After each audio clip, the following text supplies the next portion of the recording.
Yesterday, as I said at the beginning, it was a bit of a grand tour, wasn't it? We talked about traveling into a foreign land, and yesterday we actually didn't travel into one foreign land. We kind of went around the globe and visited many different countries. We spoke of many different things. And my congratulations to all of you for managing to follow along.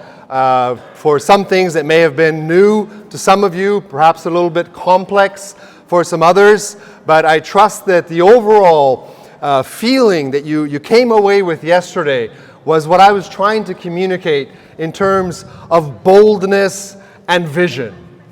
The fact that the gospel of Jesus Christ is not a small niche product for a small group of people. It is the gospel that characterizes the world. The glory of the world and the glory of God is seen through the gospel of Jesus Christ in many expressions of society and culture. And if yesterday was a little bit like drinking from a fire hydrant, hopefully today it will be a little bit easier. We will not be talking about many topics.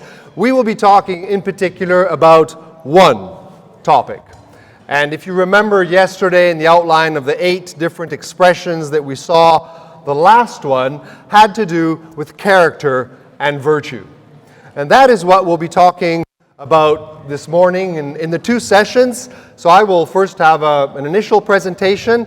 Then I want to have you discuss something with the person sitting next to you, and then we'll have the second session, and then we'll end with a time of praise and worship, during which, sadly, I will have to leave and go catch my flight. So that's the plan for the morning.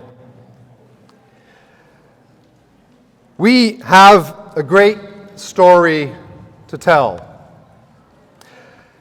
And today we're going to build on one particular chapter of this story.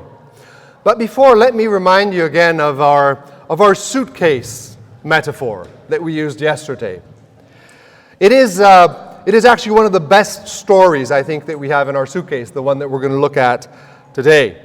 It is a story of transformation that has shaped Europe. It has deeply shaped the church. And it is a story that is, by and large, forgotten, and we need to revive it. Christianity has done great good, but it's also true that there have been times when Christianity and Christians have not been able to protect Europe from terrible evil. In the picture you see here is another story of suitcases. These are the suitcases left behind by some of the victims of the Holocaust. The photo was taken in Gdansk in Poland, in the Museum of the Holocaust there. Now, what you may not know is that at the time of the Second World War and the advent of Nazism, Germany was the country in the world with the highest rate of attendance in Christian churches.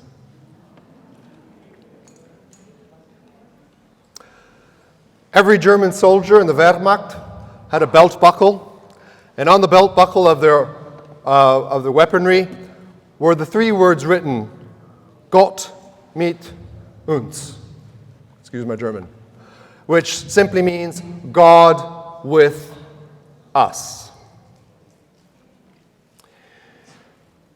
This should make us reflect deeply on things that we value as Christians, and in particular as evangelicals.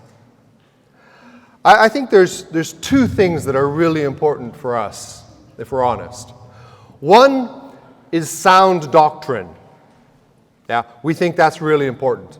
So some of the leaders in your churches, perhaps even in your faith expressions, have written confessions of faith, where you write down the doctrines that you believe are the truth from the Word of God.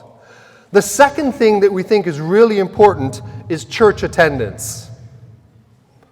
The great commandment, if it could be rewritten by many of us, would be, thou shalt not go to church on Sunday.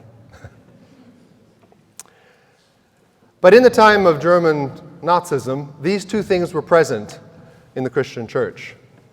The Lutheran confessions of faith, many of us could read those, and in theological colleges we still study those, and they're very good. There's a lot of sound doctrine in the confessions of faith of the Lutheran Church that were there at the time of Nazism. And as I've said, church attendance was the best anywhere in the world. So what does this say? It says that perhaps these two things are not enough. It is not enough to have good doctrine. It is not enough to insist that everybody goes to church. During the time of German Nazism, there was a Christian man by the name of Dietrich Bonhoeffer.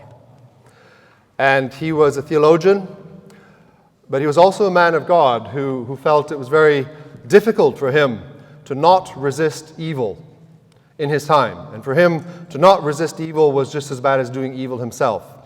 And Bonhoeffer is one of Christianity's greatest contemporary or late theologians. He's written some great works. He actually participated in an attempt to assassinate Adolf Hitler. He was part of a conspiracy. He was later arrested, and he was executed in a German concentration camp shortly before the Allies liberated the camp. So Bonhoeffer was killed. Perhaps his most popular book is on discipleship. And I see here you have 5 mottos for discipleship, and perhaps as a result of this morning, you may want to add a 6th to your list here. In the book Discipleship, Dietrich Bonhoeffer, he builds on the Sermon on the Mount. And what he says, he calls Christians of his time that had sound doctrine and that were going to church, he calls them to live a life in conformity to the ethical patterns of Jesus Christ. He says this is not enough to believe the right things. It is not enough to go to the right place on the right day. You need to be a certain kind of person.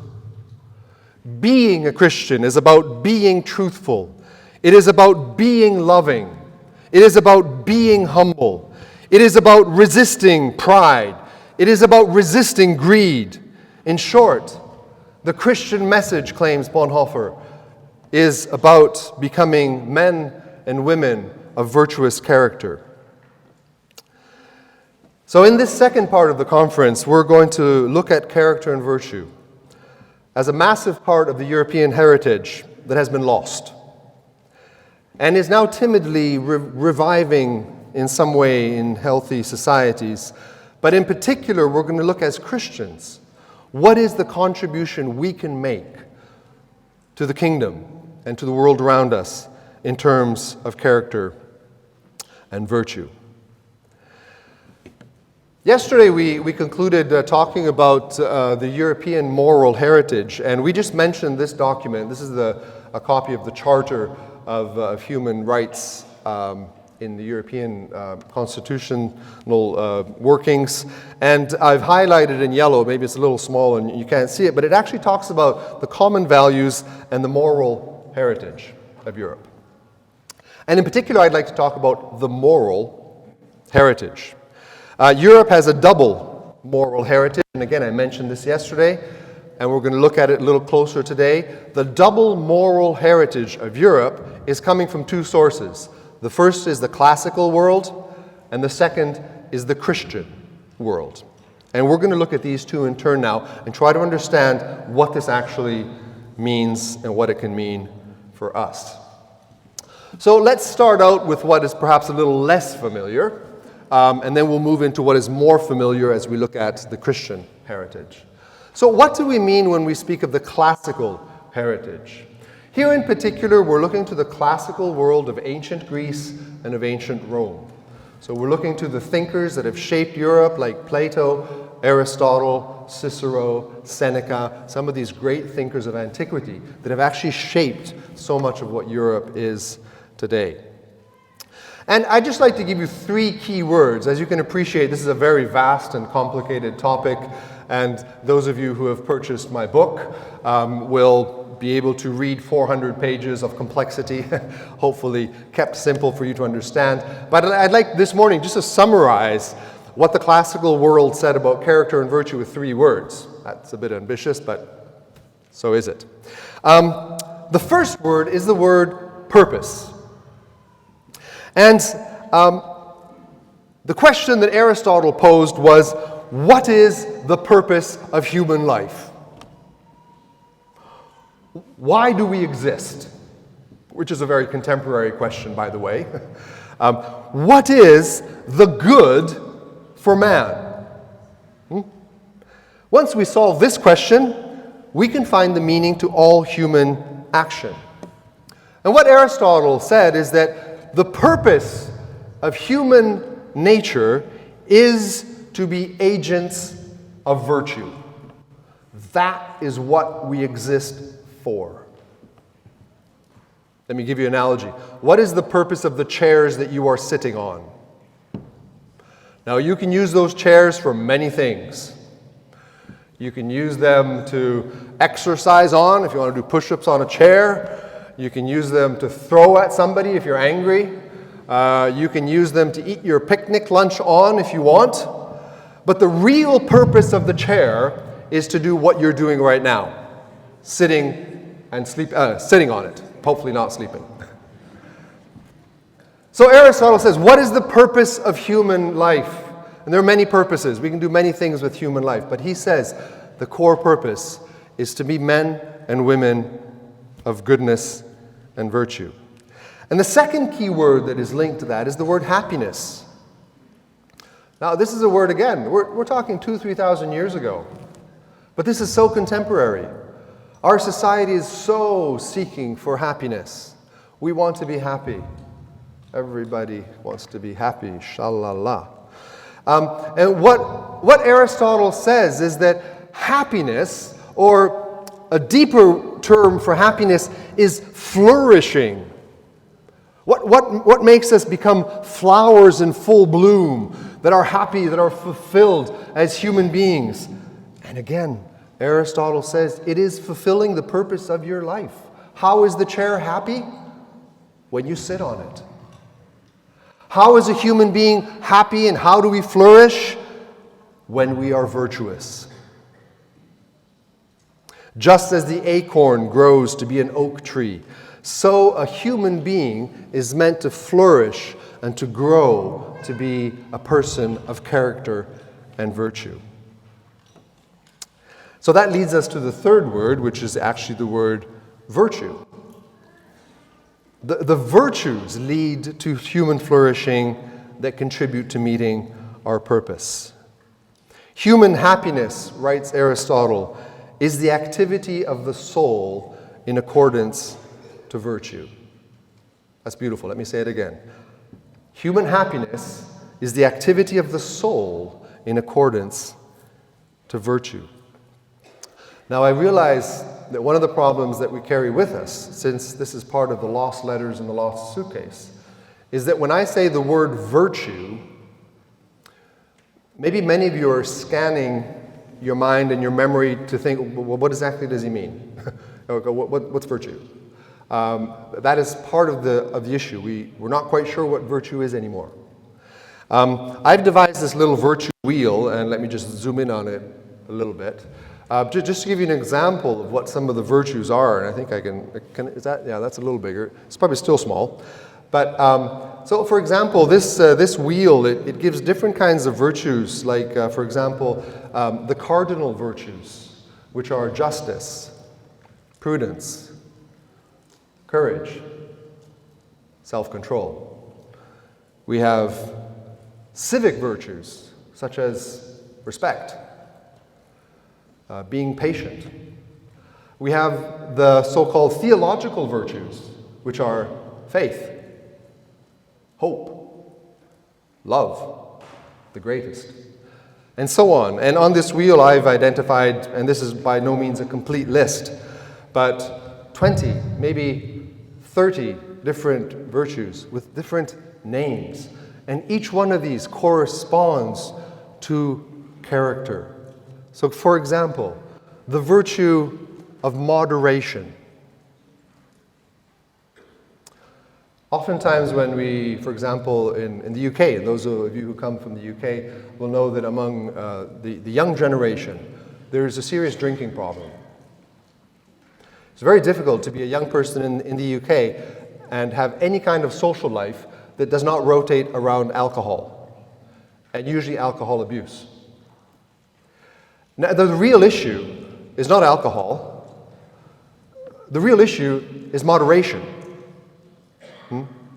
G.K. Chesterton, a wonderful Christian journalist and writer, he says, honor beer and burgundy with moderation. Isn't that beautiful? Honor beer and burgundy with moderation. You actually honor something that is good in creation. God designed grapes, and He designed that they ferment and they become an alcoholic beverage. And I've actually got a book at home that's called A Theology of Wine. And it was written by a theologian who was also had a winery. Now, I don't want to get into the issue of alcohol, yes or no, the whole debates, but just to illustrate, the real issue is not alcohol. The issue is moderation. And when the Bible talks about the qualifications of someone who's fit to lead the church, what does it say? He shall not drink, she shall not drink. No, it says he shall not be given to wine. So the issue is moderation. The issue is self-control. The issue is that if you do drink, and if you don't, that's fine. But if you do drink, it is one glass and I'm fine. And that's it. Moderation. Moderation in many areas of our life. James talks about moderation of the tongue. That fiery tool that sits between our teeth. And James doesn't say, thou shalt never speak. He says, no, use your tongue with moderation. Think before you speak, and speak with love. So use self-control. And that's just an example of one virtue that is embedded into our character, and we become women and men of virtue. And you see how many of these there are that we can be working on. Okay, so much for the classical tradition, and we're going to look at the Christian tradition now, but I do want to say that the two traditions overlap. They're not in distinct worlds. And as I said yesterday, the Apostle Paul was probably reading Stoic philosophers who were writing about character and virtues. Peter, who we will look at a text later on at the end of the session, perhaps wrote this letter in Rome at the time of Seneca. And perhaps Peter was familiar with some of the writings of the classical philosophers. Certainly it seems from reading 2 Peter that he was using a lot of the language of the classical world of his time and thinking it through in Christian terms. So let me just give you a bit of a taste of where in the Christian tradition we can find character and virtue. So first of all, let us look at the Old Testament. Now, of course, the Old Testament tradition predates the classical. We're before in time. Moses wrote before Plato and Aristotle. So this is even a more ancient tradition. The Hebrew tradition is more ancient than the classical one. And what we find in the Old Testament is we find a God of virtue. God who is just, which is the first of the cardinal virtues. God who is merciful. God who is loving. We find in the narration of the Old Testament, we find that mankind was created for virtue in a community, and that he and Adam and Eve would have flourished in virtue in the community. We then find that man has fallen from virtue, and the opposite of virtue is vice. So we have virtue, we have vice, and vice is a synonym for sin. It is falling short of the virtues. And we have the tragic story of the fall into vice, the vice of disobedience, the vice of incivility, the vice of presumption that set it all off. And then in rapid succession, we see the story of the Old Testament unfolds, and vice gets worse and worse and worse. Adam starts by being irresponsible. Cain is jealous. Peace gives way to violence and a plethora of vices that then lead to the flood and judgment initially. And then we see in the story of the Old Testament, it's a story of God beginning to call out of people to restore them back to virtue. And in a sense, I've called this Restoration Part A, where God gives a law. And if you read the law, you read the 10 Commandments, it's not just about 10 things that you shouldn't do or should do. It's about the kind of people you should be to do or not do those things. So if you're not going to be a liar, thou shalt not lie, it is because your character is that of being a person of honesty. It is of being a person who is truthful. It is being a person who is faithful, and therefore you don't lie. It's not just tick list, oh, do this and don't do that. We need to be a certain kind of people to obey the 10 Commandments and to obey the law of God. The 10 Commandments is actually about being faithful, honest, temperate, prudent, self-controlled, obedient, humble, chaste, just, truthful, and not greedy. And the text that we looked at for this conference of the darkness that covers the earth in Isaiah 60 is about the vice of Israel that brought on judgment of God. And the message in the Old Testament is come back to righteousness, come back to virtue, come back to justice, to not fall into judgment. The New Testament tradition builds on the Old Testament tradition. And it starts to blend with the classical one because we're in the same time period. And I've called this Restored to Virtue Part B because, and we'll see this at the end this morning with two fantastic passages in 2 Peter and Romans 6. The message of the gospel is that we can be restored to virtue through the power of the gospel. This is the message of the gospel. And the New Testament is full of heroes of virtue that are given to us as examples. People like Jesus, who, of course, we can't imitate everything Jesus did, but many things. We can be compassionate as Jesus was, truthful as Jesus was, just as Jesus was, loving as Jesus was. We can be like the Apostle Paul. And how many times does Paul say, imitate me? And he doesn't say, do the things I do. He doesn't say, oh, everybody should go on 3 missionary journeys. He says, no, you should imitate me in my character. I'm a person who's not a lover of money. That is the message of 2 Corinthians. I'm not in the ministry for the money. Yeah, I need to live. And if I don't get supported, pastors, this is for you. If I don't, I'll go work. I'll go make tents. But, I'm not in it for the money. And some of you think I am in Corinth, but I'm not. And you should really imitate my character in this, all of you, of not being lovers of money. The New Testament has 14 lists of virtues. I did this as I was doing the research for my book. I read through the entire New Testament just looking for virtue. It's fantastic.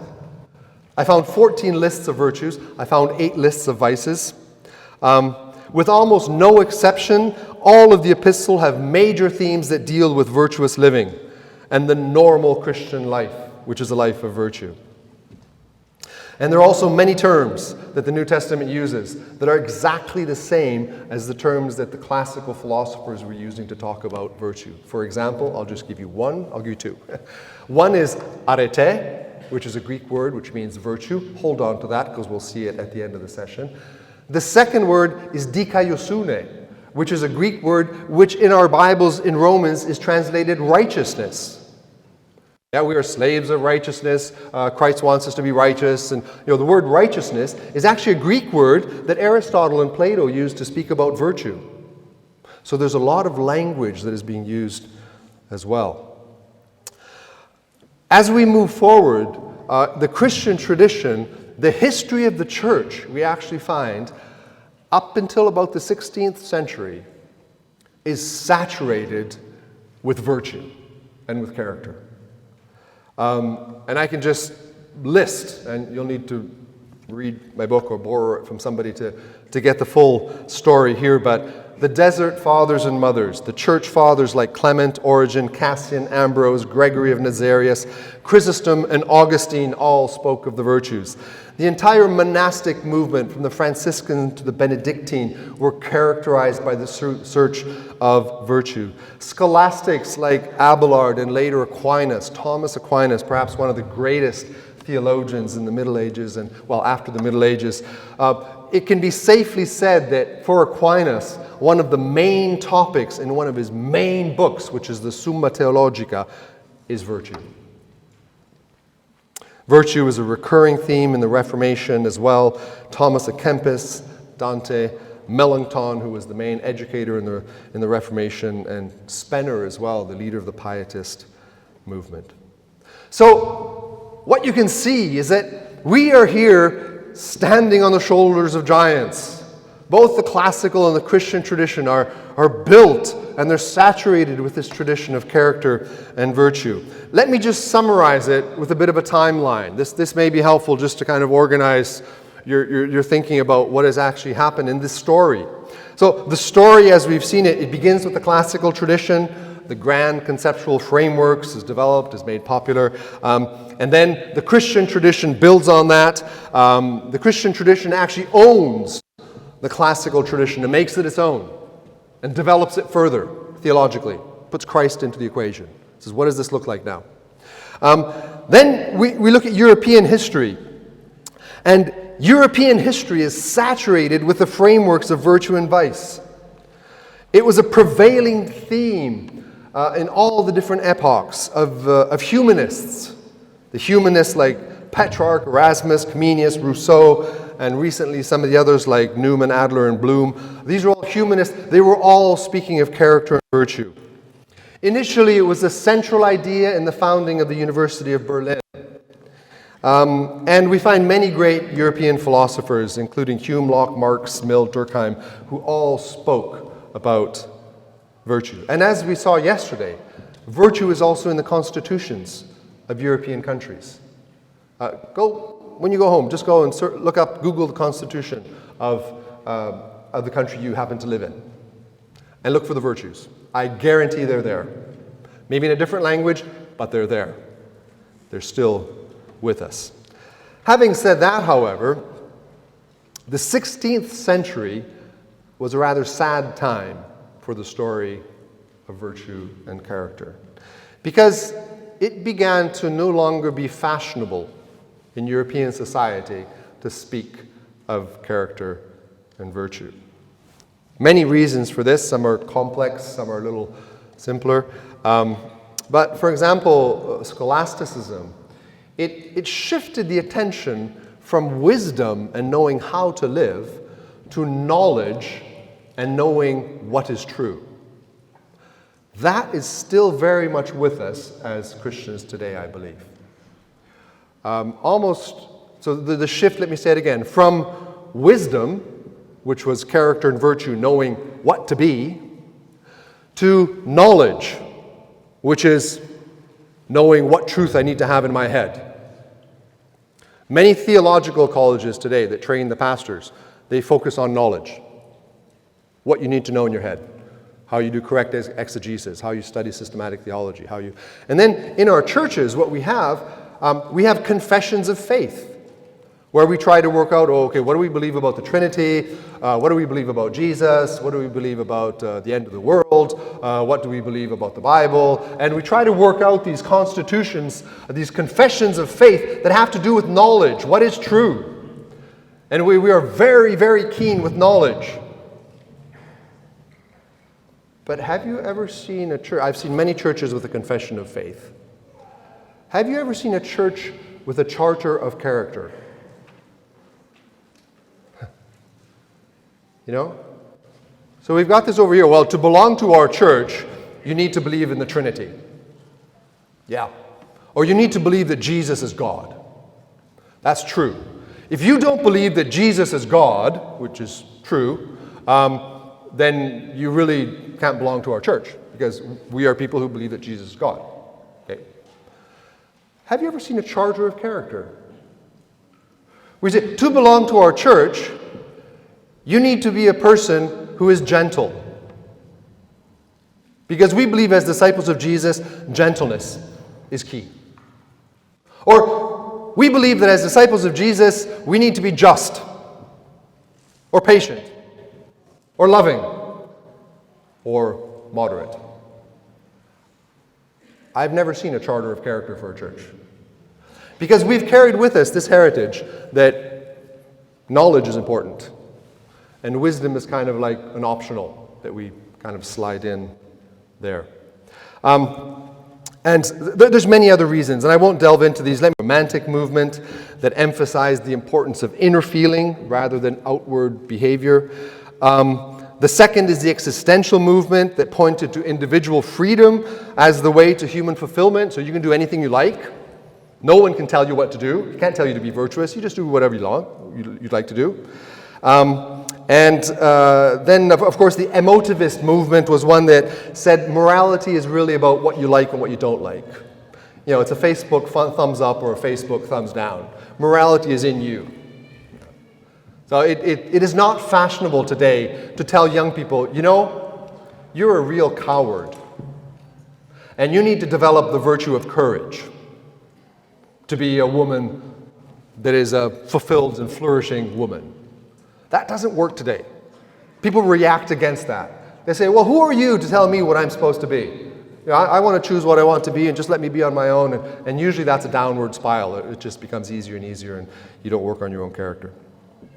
The Reformation, sadly, also didn't help an awful lot in the story of character and virtue because it misunderstood working on character and virtue as salvation by works. Yeah, and many of the reformers said, ooh, virtue, that sounds Catholic. So we're not going to talk about that because that's a Catholic thing, and we've lost a lot in doing so. Postmodernity is further weakened with its emphasis on subjectivity, and then the final one is I've got this really long word, it's called the therapeuticalization of society. It's a big word. It basically means that society now is really interested in therapy. Whereas previous generations were generations of, men and women who, were tough and would want to build the world and, rebuild perhaps after the war, and have a certain moral character and toughness. Today, we've all discovered therapy. And we've all discovered that since mommy and daddy weren't perfect, we are all victims. Yeah. Now we've all got hang-ups, and we've got depression, and we've got, anxiety attacks, and we've got, we're sad and we're bored, and maybe we're anger issues, and we have traumatic memories, and so we're all victims because we've all discovered that mommy and daddy aren't perfect, and so we all need to go and get therapy. And you increasingly get young people coming to theological schools to be trained for the ministry, and they're not coming there to be trained as soldiers to fight the good fight. They're coming there as wounded victims looking for therapy. Now, I've got nothing against therapy. I think there's a fantastic place for counseling, for Christian psychology. There is therapy that has a very important place in the life of the church. But I fear that sometimes we go overboard, and a good thing becomes an obsession. And of course, if you think you're a victim, you're not going to work on your character because it's not your fault, it's mommy and daddy's fault. We need to take responsibility for our own character. So there is a small renaissance happening. Because as the roots have been clipped of the tree of virtue and character in our society, the leaves have begun to wilt. And the branches of European culture and society have begun to dry up. The chairs are no longer being used to be sit on. They're being used for something else. The chairs are not happy. Human beings, as they don't pursue virtue, are losing the sense of living, and they're losing the happiness that comes with that. In society that disregards character and virtue, we see the darkness of emotional insensitivity to good and evil. We see rampant individualism. We see irresponsibility with a claim of great desert. We see anxiety that comes with freedom, too much freedom. And we see the constant dumbing down to the lowest common denominator of morality, the shambles of democracy where collective vice rules. And as this is happening in society, there is the beginning of an awareness that we need to come back to virtue. We need to come back to character. The Nobel Prize that is awarded every year is awarded for what? For the virtues of justice, generosity, compassion, and peace. Character in society is seen to diminish crime rates, reduce herd behavior, and curtail materialism. Virtue is also acknowledged as a factor that increases mental well-being, that has beneficial health effects, and that impacts the labor market. I have a friend who works for a United Nations agency, in particular against the land grabbing that's happening in many of the majority world countries. And he works to defend as an advocate of small farmers against big companies. And he's the director of the agency, and he says, Marvin, when I hire people, and he hires many people in his team, he says, I don't look at their academic qualifications. I give a quick glance at their curriculum, because most of the things they need to know how to do, no one trains them to do them anyway. I need to train them. So I just take that as granted. What I look for is character. Because I can't train them in character. They either have it when they come to me, or they don't, and they're going to make a mess in my team. And this is increasingly happening in the workforce. So young people, when you get interviewed, a savvy employer is not going to be fooled by your brilliant curriculum, by the fancy fonts you've used, by the degrees that you have. They're going to be looking for character. Or do you have the virtues of character that will make you a good employee? And there's many other things, and I've written about these in my book, about how society is beginning, even in schools. Now we have character education programs that are starting to pop up in schools in different parts of the world. So here's my question with which I'm going to end this session, and then I'm now going to give you a few moments to talk a few things together, is what about the church? What are we doing about character and virtue? Where is our awareness and our contribution to society?